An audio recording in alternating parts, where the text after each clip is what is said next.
ಸುಮಲತಾನು ಕೂಡ ಬಿಜೆಪಿಯಿಂದ ಗೆದ್ದವರಲ್ಲ. ಅವರು ಸುಮಲತಾ ಬಿಜೆಪಿಯಿಂದ ಗೆದ್ದವರಲ್ಲ, ಕಾಂಗ್ರೆಸ್ಸಿನ ಓಟ್ಗಳಿಂದ ಗೆದ್ದದ್ದು. ಅಯ್ಯಮ್ಮ ಕಾಂಗ್ರೆಸ್ನಿಂದ ಓಟ್ನಿಂದ ಗೆದ್ದದ್ದು. ಈಗ ತಿಕ್ಕಾಟ ಶುರುವಾಗ್ಬಿಟ್ಟದೆ, ಸುಮಲತನ ಕೊಡ್ಬೇಕಾ JDS ಬಿಟ್ಟು ಕೊಡ್ಬೇಕಾ, ಸುಮಲತನ ಕೊಡ್ಬೇಕಾ JDS ಕೊಡ್ಬೇಕಾ?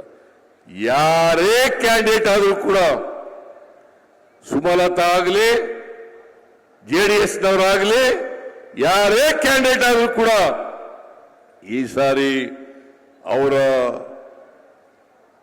ಅಪವಿತ್ರ ಮೈತ್ರಿ ಇದೆಯಲ್ಲ, ಈ ಮೈತ್ರಿ ಅಭ್ಯರ್ಥಿಯನ್ನ ಸೋಲಿಸಿ ನಮ್ಮ ಅಭ್ಯರ್ಥಿಯನ್ನ ಗೆಲ್ಲಿಸಿಕೊಡ್ಬೇಕು ಅಂತೇಳಿ ನಿಮ್ಮಲ್ಲಿ ಅತ್ಯಂತ ಕಳಕಳಿಯಿಂದ ಪ್ರಾರ್ಥನೆಯನ್ನು ಮಾಡಲಿಕ್ಕೆ ಬಯಸ್ತೇನೆ. ಎಚ್ಚರವಾಗಿರ್ಬೇಕು. ನಾವು ನಿಮ್ಮ ಪರ ಇದ್ದೀವಿ. ಮಂಡ್ಯ ಜಿಲ್ಲೆ ಸಂಪೂರ್ಣ ಅಭಿವೃದ್ಧಿ ಮಾಡ್ತಕ್ಕಂಥ, ಇವತ್ತು ನೀರಾವರಿಗೂ ಕೂಡ ನಮ್ಮ DK ಶಿವಕುಮಾರ್ ಇಲ್ಲೇ ನೀರಾವರಿ ಮಂತ್ರಿ ಇದ್ದಾರೆ. ಅನೇಕ ವಿಶ್ವೇಶ್ವರ ನಾಲಾ ಕೆಳಗಡೆ ಇರ್ತಕ್ಕಂಥ ಎಲ್ಲ ನಾಲೆಗಳಲ್ಲೂ ಕೂಡ ಅಭಿವೃದ್ಧಿ ಪಡಿಸ್ತಕ್ಕಂಥ ಕೆಲಸವನ್ನು ಮಾಡ್ತಾರೆ. 500 ಕೋಟಿ ರೂಪಾಯಿಗಳನ್ನ ಕೊಡ್ತಕ್ಕಂಥ ಕೆಲಸವನ್ನು ಮಾಡ್ತಾ ಇದ್ದೀವಿ.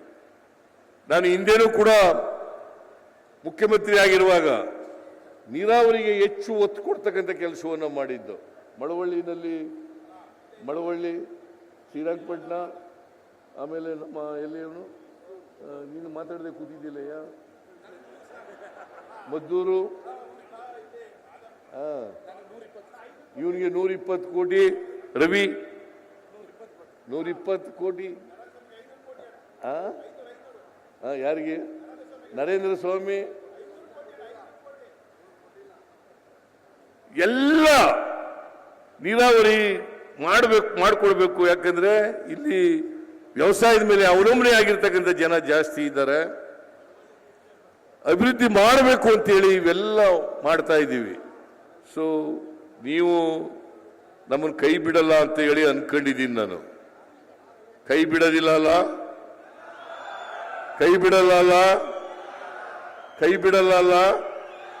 ದಯಮಾಡಿ ಯಾರು ಏನೇನ ಹೇಳಿ, ಅವರು ಜೊತೆಗಾರೂ ಬರಲಿ, ಬೇರೆ ಯಾರೂ ಬರಲಿ, ನಮ್ಮ ಅಭ್ಯರ್ಥಿ ವೆಂಕಟರಮಣೇಗೌಡನ್ನ ಈ ಸಾರಿ ಲೋಕಸಭೆಗೆ ಕಳಿಸಿಕೊಡ್ಬೇಕು.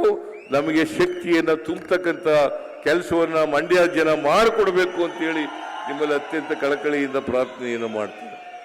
ಆಗ್ಬೋದಾ?